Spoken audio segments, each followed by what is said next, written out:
할렐루야. 5월 3일 금요일입니다. 열왕기상 12장 21절부터 끝절 33절까지 말씀을 읽고 은혜 나누도록 하겠습니다. 르호보암이 예루살렘에 이르러 유다 온 족속과 베냐민 지파를 모으니 택한 용사가 18만 명이라.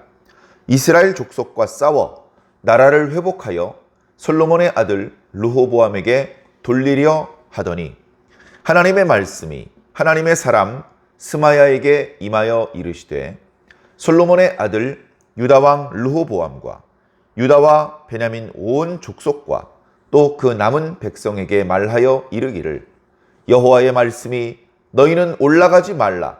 너희 형제 이스라엘 자손과 싸우지 말고 각기 집으로 돌아가라. 이 일이 나로 말미암아 난 것이라 하셨다 하라 하신지라. 그들이 여호와의 말씀을 듣고 그 말씀을 따라 돌아갔더라. 여로보암이 에브람 산지에 세켐을 건축하고 거기서 살며 또 거기서 나가서 분우엘을 건축하고 그의 마음에 스스로 이르기를 나라가 이제 다윗의 집으로 돌아가리로다.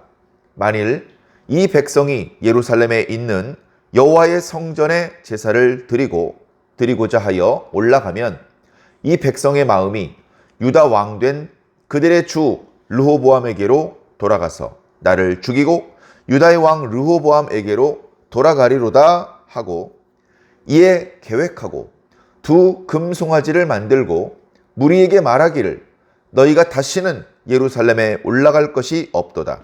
이스라엘아, 이는 너희를 애굽 땅에서 인도하여 올린 너희의 신들이라 하고 하나는 베델에 두고 하나는 단에 둔지라. 이 일이 죄가 되었으니 이는 백성들이 단까지 가서 그 하나에게 경배함이더라. 그가 또 산당들을 짓고 레위 자손 아닌 보통 백성으로 제사장을 삼고 8째 달 곧 그달 15째 날로 절기를 정하여 유다의 절기와 비슷하게 하고 제단에 올라가되 베델에서 그와 같이 행하여 그가 만든 송아지에게 제사를 드렸으며 그가 지은 산당의 제사장을 베델에서 세웠더라. 그가 자기 마음대로 정한 달 곧 8째 달 15째 날로 이스라엘 자손을 위하여 절기로 정하고 베델에 쌓은 제단에 올라가서 분향하였더라. 아멘. 자, 오늘 이렇게 열왕기상 12장 말씀이 마무리가 됩니다. 열왕기상 11장에 솔로몬이 이제 죽어서 다윗성의 장사가 되고 12장에 우리가 생각하는 르호보암의 시대가 시작이 되는데 그 시작이 별로 아름답지 못하죠. 결국 르호보암의 실수와 범죄가 단초가 되어서 남북으로 나라가 분열되었습니다. 남북으로 나라가 분열되는 것은 이미 오래전에 하나님께서 솔로몬에게 책망하시면서 주셨던 그런 경고의 말씀이었고 또 솔로몬의 신하였던 여로보암에게 주셨던 예언의 말씀대로 된 것이죠. 그럼에도 불구하고 하나님께서는 르호보암에게 기회를 주셨습니다. 자기 부친과 함께 일하던 원로들에게 자문을 구했고 그 원로들은 지혜로운 답변을 일러 주었던 것입니다. 그때 르호보암이 그 원로들의 말대로 했더라면 어쩌면 시작하면서부터 나라가 쪼개지는 일은 피할 수 있었을 것입니다. 자신의 부친이 30살쯤에 이제 왕이 되어가지고 70살까지 40년 동안 이스라엘을 다스린 거에 비하면 르호보암은 41세에 왕이 되어서 불과 17년을 다스리고 떠나갑니다. 그것도 결국은 자신의 부친만큼 지혜롭지도 못했고 그리고 오래 살지도 못했고 나라의 어떤 그 경제적인 것도 뒤에 이제 이어지는 구절에 나옵니다만 솔로몬이 쌓은 업적과 그가 쌓아놓은 재물이 100년은 고사하고 10년도 못 가서 다 거덜이 나는 순식간에 물거품처럼 사라지는 이게 정말 이런가? 원래대로라면 꽃감에서 꽃감을 빼먹듯이 하나하나 빼먹어서, 야, 그래도 작년에 꽃감을 많이 만들어 두어가지고 겨울 내내 먹었어. 이제 이렇게 돼야 되는데 꽃감이 익어서 먹을만 하니까 다른 사람이 와서 다 빼가고 하나도 안 남은 그런 지경이 될 정도로 유다의 지경이 지금 너무나 혹독하게 변해버렸습니다. 남는 하나님께서 복을 주셔서 매년 40년을 연달아 풍작이었는데 남는 곡식을 내다 팔아도 다 팔질 못해가지고 썩어나가는 그런 지경이었는데 이제 먹을 것을 걱정해야 되는 지경이 곧 돌아오게 되는 것이고, 그런 극도로 행복했던 상황에서 갑자기 극도로 불안정한 상태로 추락하는 데는 불과 10년도 걸리지 않았으며, 그 원인은 하나님의 변덕이 아니라 사람의 어리석음, 사람의 미련함, 게으름, 불성실함, 하나님 그 한없이 은혜를 베풀어 주시는 사랑의 하나님을 배반하고 그분께서 베풀어 주신 은혜를 거절하고 그야말로 배은망덕해서 발생한 일들이다. 오늘날 우리 그리스도인이 예수님 잘 믿는데 엄청난 저주를 당한다면 둘 중에 하나죠. 욥처럼 잘못이 전혀 없는데 하나님께서 우리들의 믿음을 달아보시는 것이죠. 네가 정말로 나를 사랑하는지 그렇지 않은지 달아보시는 겁니다. 아브라함이 뭘 잘못해서 이삭을 바치라고 하셨던 게 아니거든요. 욥이 뭘 잘못해서 그 혹독한 시련을 주셨던 것은 아니란 말이죠. 우리가 뭘 잘못한 게 있어서 고난을 주시는 것이 아닌 그런 애매하고 좀 부당해 보이는 고난을 당할 때도 있습니다. 의인들이 그런 고난을 당할 때가 더러 많이 있습니다. 그런데 그런 고난이면 괜찮아요. 그런 고난이면 하나님께 탄식할 수도 있고 도와달라고 기도할 수도 있습니다. 그런데 내가 범죄를 했어요. 내가 배반을 했어요. 내가 불성실을 했어요. 내가 배은망덕했어요. 그렇게 해서 받았던 축복을 다 잃어버렸어요. 눈물이 나지만 하나님께 닦아달라고 말할 수가 없습니다. 하나님께 맞았는데 어디 가서 치료를 부탁할 수 있습니까? 이런 상황이 되면 절대로 안 된다는 것을 우리 열왕기상 말씀을 묵상하면서 뼈저리게 새기시기를 부탁드립니다. 다윗과 솔로몬 초기의 좋은 시대는 이제 갔습니다. 이스라엘 그 언약의 땅은 남왕국 유다와 북왕국 이스라엘로 갈라졌고, 이어지는 북왕국의 여러 왕들, 북왕국의 20명, 남왕국의 21명의 왕들은 선한 왕이 거의 없었습니다. 다윗처럼 마지막 순간까지 하나님께 인정받은 왕은 한 명도 없었습니다. 남왕국의 한 손에 꼽을 정도로 소수의 왕들 중에서 하나님을 기쁘시게 하는 왕들이 있었지만 그들도 말년에는 실수하고 범죄하여서 그들이 끝까지 하나님께 인정받지는 못했던 것이며, 그나마 대부분의 왕들은 처음부터 끝까지 하나님 보시기에 악한 길로 행하는 그런 평가를 받는 왕들이 대부분이었습니다. 좋은 시절 다 갔습니다. 이제 험난한 시절이죠. 자, 그런데 어떻게 보면 오늘 우리들의 시대도 마찬가지입니다. 참 배고팠고 유대인들의 돌팔매질에 사실 이리저리 쫓겨다녀야 했는데 그럼에도 불구하고 예수님과 함께 다니던 시절이 좋은 시절이었습니다. 예수님 겟세마네 동산에서 마지막으로 기도하시고 연행당하시고 곧바로 죽으시고, 그리고 나서 제자들은 어떻게 살았습니까? 다락방에 숨어 있어야 했고, 그리고 이렇게 사람들 앞에 용기를 내서 복음을 전파했지만 또 두들겨 맞아야 했고, 그때 이후로 험난한 세월이 계속되었죠. 그나마 예수님 곁에서 함께 복음을 배웠던 12제자가 살던 시대는 그나마 행복했던 시대입니다. 그들이 죽고 그때하고는 비교도 안 되는 더 혹독한 핍박이 교회를 덮쳤습니다. 그런 교회를 향한, 성도들을 향한 고난이 계속 반복되었죠. 우리나라에서 서울 마포의 절두산, 원래 산 이름이 절두산이겠습니까? 예수 믿는 사람을 모가지를 작두에 집어넣고 목을 댕강댕강 잘라서 산 이름이 절두산이 됐어요. 그 사람들이 무슨 절도죄를 저질렀습니까? 폭행죄를 저질렀습니까? 예수 믿었다는 이유 하나 때문에 죽인 거예요. 그때 당시는 비록 천주교인들이었습니다. 그러면 기독교인들은 뭐 대접을 잘 받았느냐? 그렇지 않아요. 기독교인들도 여러 가지 관점에서 어려움이 너무나 많았습니다. 그들이 처음에는 땀을 흘렸고, 그 다음에 눈물을 흘렸고, 나중엔 피를 흘렸습니다.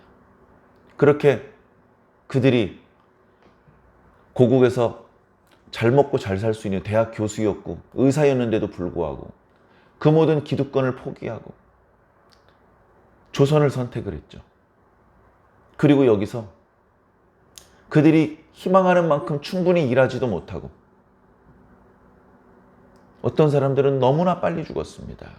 너무나 빨리. 자식들을 우리나라에 묻었습니다. 그들이 그런 슬픔을 겪으면서 하나님을 원망하지 않았어요. 내가 주님을 위해서 이렇게 헌신했는데 저한테 돌아오는 것이라고는 이런 비참한 죽음이고 이런 견딜 수 없는 슬픔입니까? 원망하지 않았어요.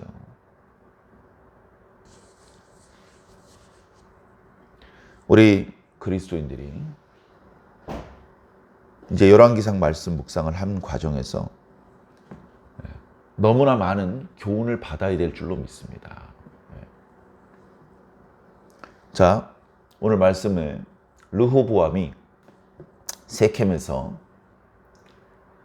그 원로들의 의견을 묵살하고 젊은 사람들의 의견대로 함부로 말했죠. 너희들 멍에가 무겁다고? 내가 더 무겁게 할 것이야. 우리 부치는 채찍으로 너희를 다스렸지. 나는 전갈 채찍으로 너희를 다스리겠다.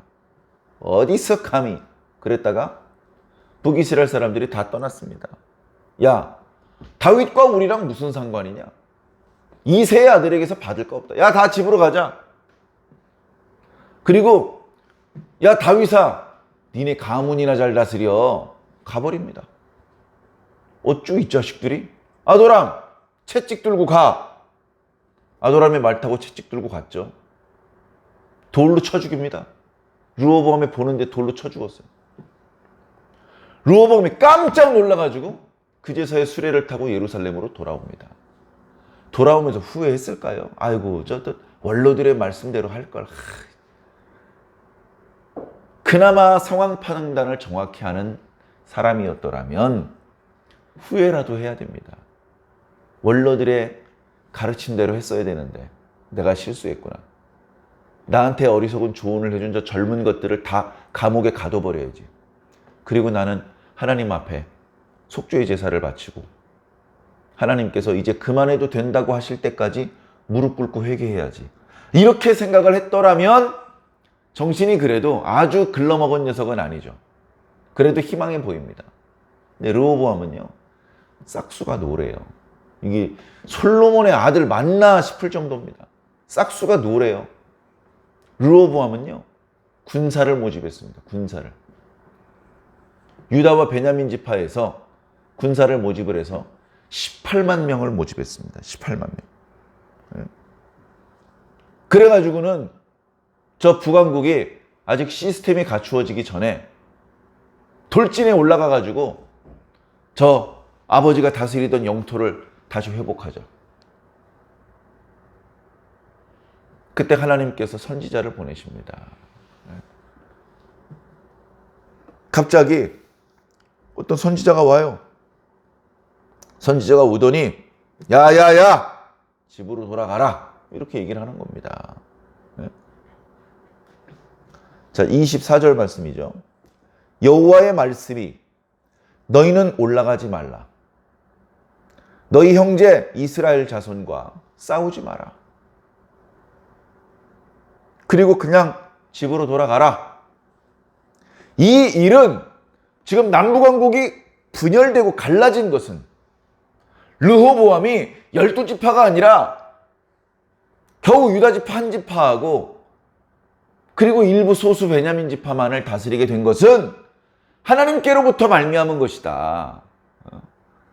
저 북이스라엘 사람들이 하나님의 뜻을 거스려서 지들 멋대로 판단을 내린 것이 아니고 남북으로 갈라진 이 사실은 하나님께서 알고 계시고 하나님께서 뜻하신 것이다.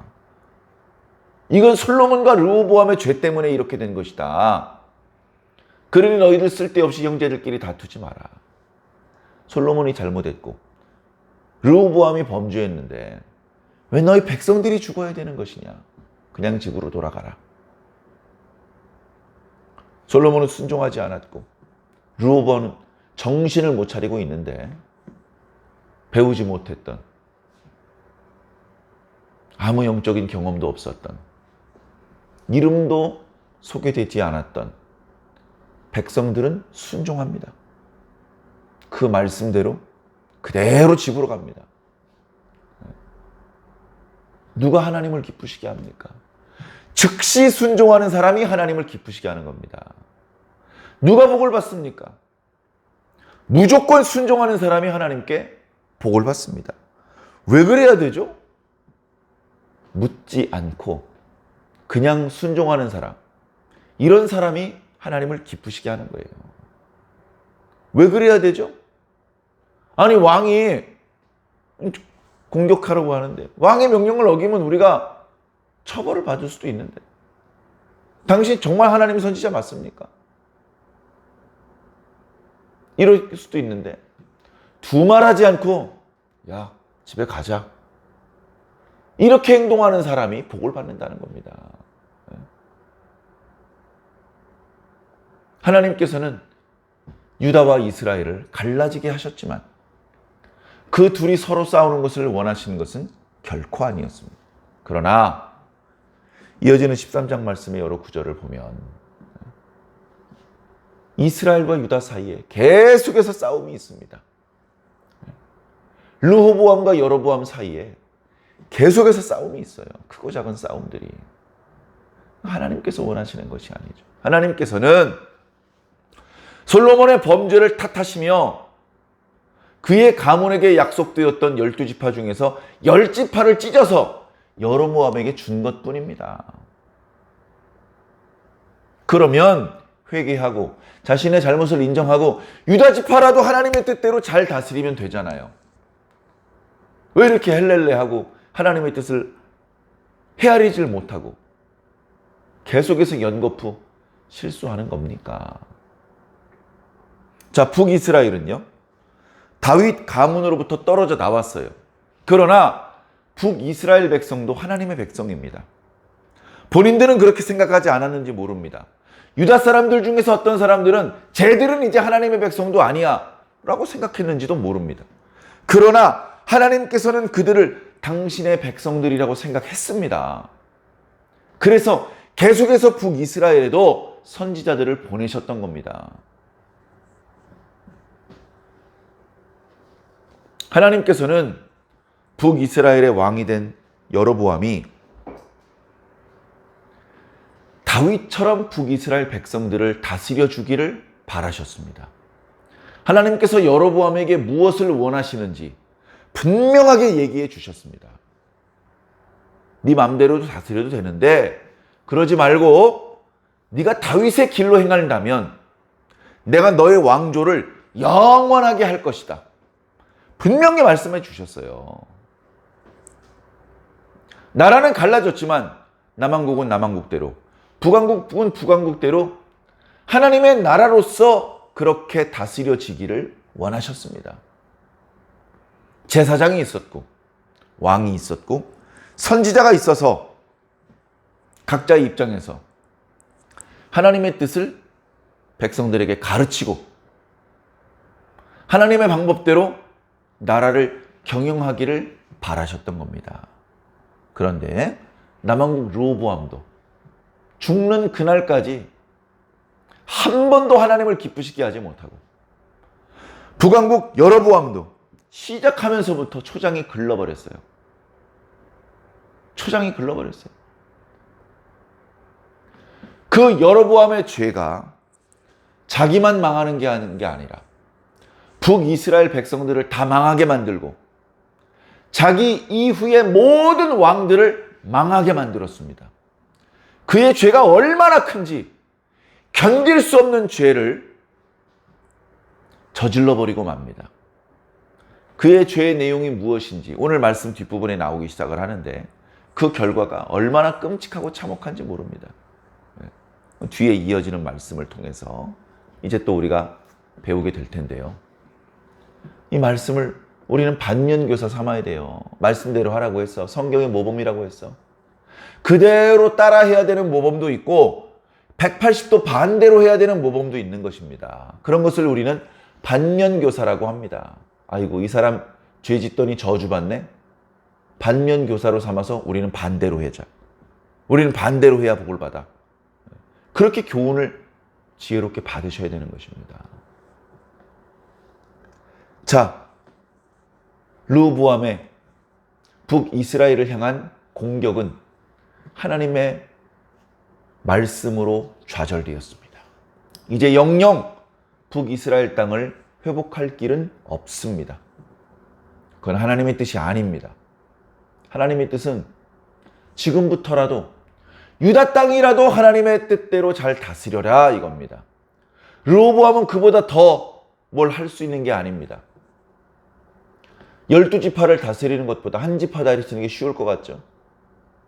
그것도 못해요. 그것도. 능력이 12지파를 하나님의 뜻대로 다스리는 것은 고사하고 한 지파도 하나님의 뜻대로 다스리지 못하더라.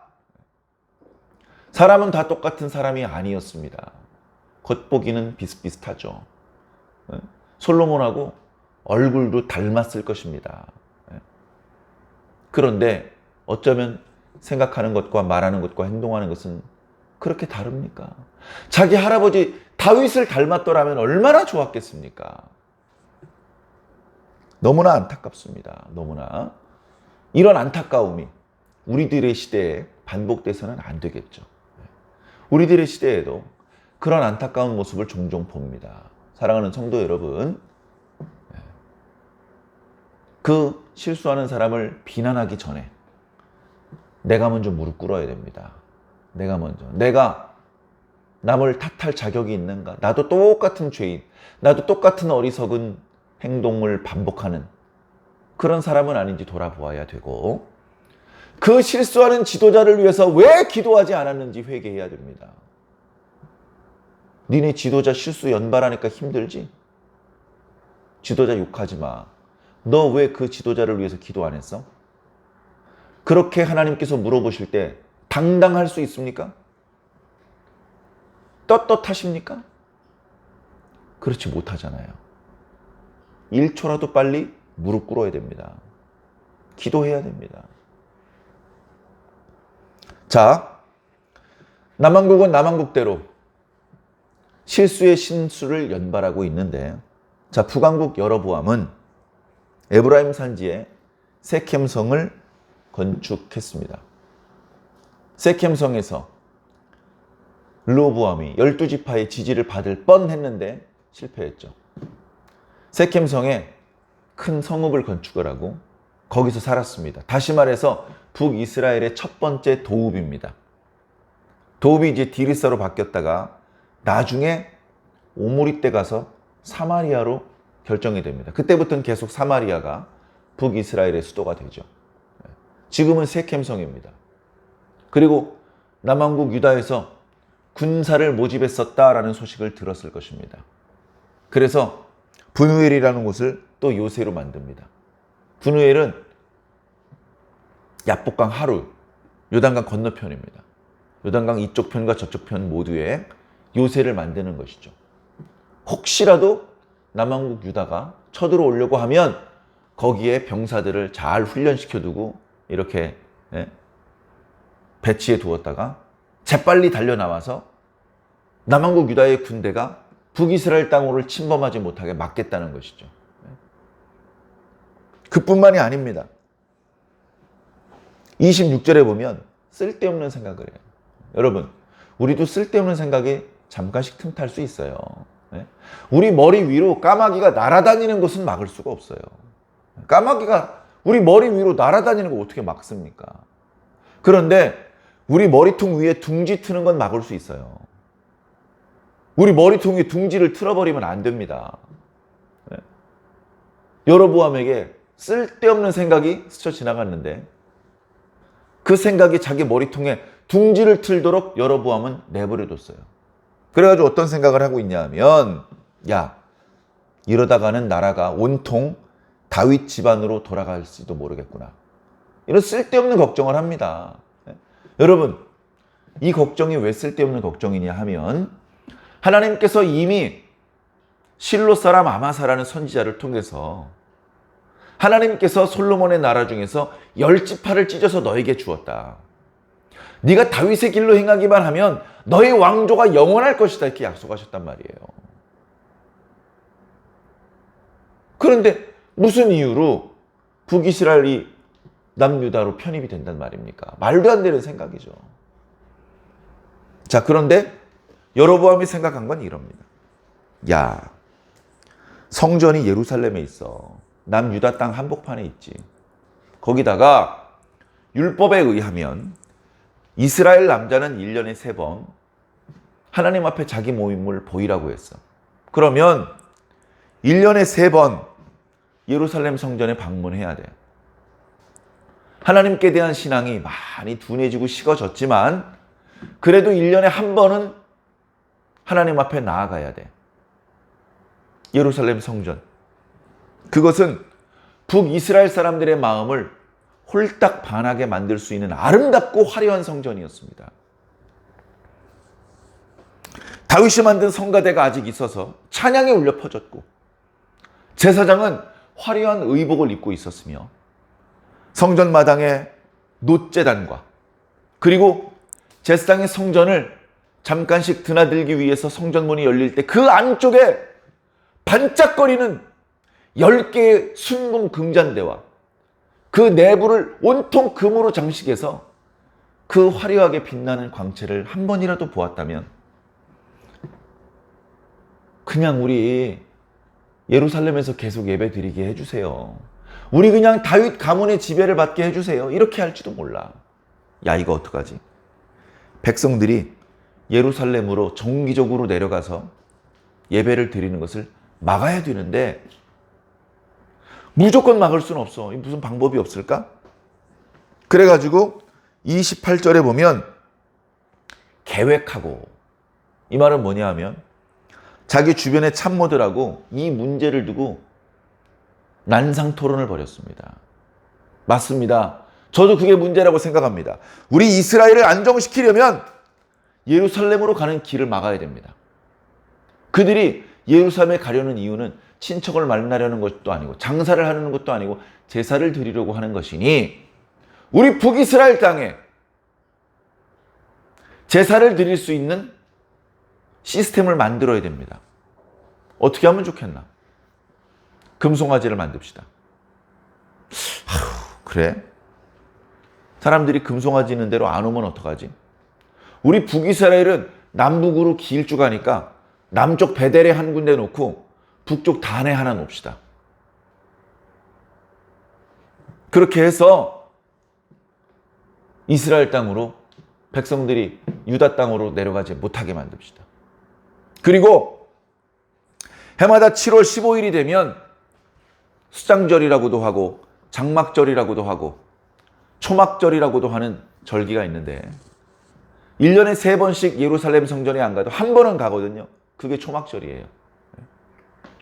우리가 고향에 계신 부모님을 매 주일 찾아뵙지는 못해도 추석엔 찾아뵙잖아요. 이스라엘 백성들의 추석이 장막절이거든요. 그게 7월 15일이에요. 오늘 우리들이는 양력으로 7월 15일은 아닙니다. 이스라엘의 그 고대의 달력 시스템으로 7월 보름이에요. 그게 오늘 우리들의 추석하고 비슷해요. 곡식을 다 추수하고 수장, 저장하는 풍작을 주신 것에 대한 하나님께 대한 감사. 그래서 1년 중에 가장 절기가 길고 하나님께 드리는 제물도 가장 많아요. 그 절기와 비슷하게 우리는 8월 15일로 절기를 정하자. 자기들 멋대로 8월 15일을 절기로 정하겠다는 겁니다. 성경에 이런 말씀은 있어요. 6월절이 1월 14일이거든요. 1월 15일부터 무교절이에요. 그런데 원방에 있는 이스라엘 사람들이 예루살렘에 6월절을 지내려 올 때 그때 일찍 출발했는데도 불구하고 6월절에 도착을 못했어. 그런 경우에는 2월 14일 날 지내도 좋다라고 말씀하신 게 있어요. 그래가지고 아주 먼 후대에 히스기야 왕 때, 야, 우리가 벌써 몇십 년, 몇백 년째 6월절을 하나님 앞에 지키지 못하고 있다. 우리 올해는 지키자. 날짜를 계산해 보니까 6월절 절기가 지나갔어요. 그래서 아휴, 또 1년을 기다려야 되나 그러고 있는데 어느 제사장이 얘기를 합니다. 왕이시여, 율법에 어떤 특별한 예외적인 상황이 발생되면 2월 14일 날 지켜도 된다고 합니다. 그래서 그때 2월 14일 날 6월절을 지킨 적이 있어요. 그런데 수장절을 그렇게 지키란 말씀은 없거든요. 이건 율법의 말씀에 근거한 것도 아니고 선지자를 통해서 주신 계시의 말씀에 근거한 것도 아니고 자기 멋대로 8월 15일, 야, 우리 북이스라엘은 남유다랑 달라. 우린 8월 15일이야. 우린 예루살렘에 가지 않아. 베델로 가고 단으로 가면 돼. 야, 우린 레위 지파가 제사장 할 필요 없어. 야, 제사장 하고 싶은 사람 내가 월급 줄게. 그러면 레위 지파가 아닌 사람도 제사장을 할 수 있었어요. 완전 개판된 거죠. 이게 뭡니까? 결국 선지자를 통해서 주신 하나님의 말씀을 배반하는 거예요. 이스라엘의 10지파를 찢어서 하나님께서 여로보암에게 기회를 주셨는데, 은혜를 주셨는데 또다시 배은망덕하고 있습니다. 그리고서는 베델에다가 금송아지를 세워요. 이거 어디서 많이 봤던 이야기죠. 출애굽기 32장. 이스라엘 백성들이 모세가 시내산 꼭대기에 올라간 사이에 금송아지 만들잖아요. 애굽에서 나오더니 금송아지 만들어. 여로보암도 애굽에서 피신하고 돌아온 지 얼마 안 돼서 그런지, 야, 요즘은 금송아지 디자인 잘 돼 있더라. 그래가지고 금송아지를 만듭니다. 그러면서 또 백성들한테 뭐라 그럽니까? 이것들이 너희들을 애굽에서 올린 신들이다. 애굽에서 이스라엘 백성들을 가나안으로 인도하신 분이 누구십니까? 여호와 하나님. 근데 금송아지가 여호와 하나님이라는 거예요. 그러면서 신들이래. 왜? 두 개잖아. 베델에 하나, 단에 하나. 그리고서는 제사장한테 시킬 것도 없이 자기가 올라가서 분향을 합니다. 이런 개판을 치니 여로보암이 복받는 것은 물 건너간 것 같습니다. 사랑하는 성도 여러분, 성경에 기록되어 있다고 이렇게 하는 거구나, 나도 이렇게 해야지, 분별 없이 따라하시면 절대로 안 됩니다. 여러분, 비슷한 것은 틀린 것입니다. 하나님의 말씀에 기록된 것과 비슷하게 살면 반드시 지옥 갑니다. 정확하게 말씀대로 순종하셔야 됩니다. 정확하게. 그래서 신앙을 오래 한 성도들도, 심지어 목회자들도 정확하게 하나님의 말씀대로 순종하기 위해서 다시 말씀을 읽습니다. 다시 말씀을 찾아봅니다. 기록된 그대로 하기 위해서. 우린 보다 엄밀한 하나님의 백성이 되어야 됩니다. 하나님의 백성 비스무리하면 안 됩니다. 계속해서 남왕국 유다의 르호보암과 북왕국 이스라엘의 여로보암이 실수와 범죄를 연발하고 있습니다. 누가 더 멍청한지, 누가 더 어리석은지, 누가 더 하나님께 더 큰 범죄를 저지른지 내기하는 겁니까 지금? 사랑하는 성도 여러분, 이런 모습을 보면서 우리는 마음이 답답해져야 됩니다. 그리고 우리는 매사에 먼저 하나님의 뜻이 무엇인지 살펴야 됩니다. 내 마음대로 하면 안 돼요. 하나님의 뜻이 무엇인지 살펴야 됩니다. 성경에 뭐라고 기록하셨는지 살펴야 됩니다. 주의 종이 뭐라고 말씀하시는지 청하여 들어야 됩니다. 그리고 즉시 순종해야 됩니다. 일단 순종하고 나중에 근데 그거 왜 그렇게 하는 거예요? 라고 물어봐야지. 순종 안 하고 설명해 주기 전에는 순종 안 해. 이런 거만한 태도로는 복을 받을 수가 없습니다. 사랑하는 성도 여러분, 우리들도 얼마든지 르호보암처럼 여로보암처럼 범죄할 수 있는 연약하고 불완전한 존재들입니다. 겸손하셔야 되고요. 늘 주의 이름을 부르며 기도하셔야 되고요. 늘 주의 말씀을 펼쳐놓고 읽고 들어야 되는 우리들입니다. 그렇게 기도하면서 말씀의 인도를 받으신다면 우리는 실수를 많이 줄일 수 있을 것입니다. 범죄를 많이 저지르지 않을 수 있을 것입니다. 뜻밖의 하나님을 기쁘시게 하드릴 수 있고 우리가 기대했던 것보다 큰 칭찬과 사랑과 축복을 입을 수도 있을 것입니다. 우린 그렇게 살아야 됩니다. 사랑하는 성도 여러분, 이 악한 세상을 본받고 닮지 마시고 성경에 잘못된 그런 모습을 하고 있는 사람들을 본받지 마시고 우리는 좋은 모범인 다윗을 그리고 예수님을 본받는 자들이 되어야 할 줄로 믿습니다. 오늘 하루도 이 말씀을 반면교사 삼아 하나님 앞에 더 신실한 모습으로 살아주시기를 예수님 이름으로 간절히 축원합니다. 아멘.